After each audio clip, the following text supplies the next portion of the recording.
Absolutely.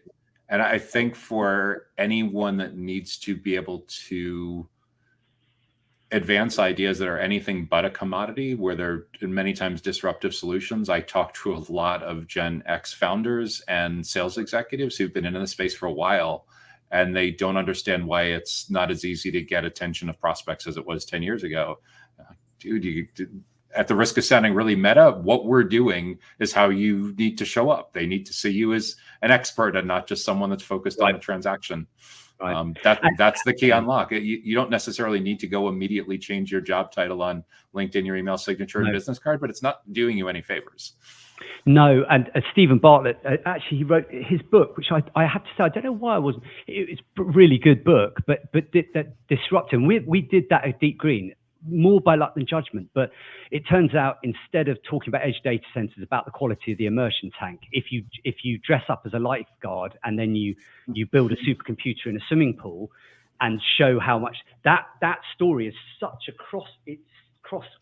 cuts across so people's perception of what's normal, of what they're seeing in their LinkedIn feed, that disruptive, that was the thing that sort of elevated it into kind of a crossover story, if you like.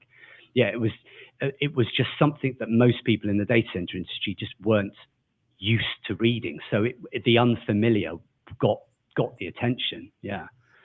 Now even they're all. I was going to say, even when I saw that video, the idea of the child recounting how they missed the idea of the ritual of having soup and hot chocolate after they went for a swim. I didn't even know that was a thing.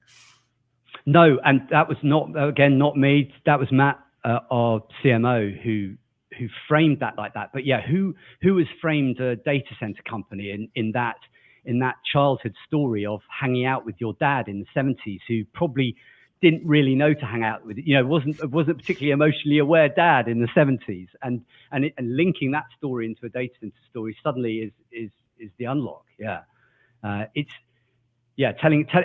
guess just telling a more human story. I think that's what we haven't talked a lot about that, but I think that's a lot of, particularly our industry, because it's so technical, and we love talking about PUEs and immersion tanks, but not so much for outside.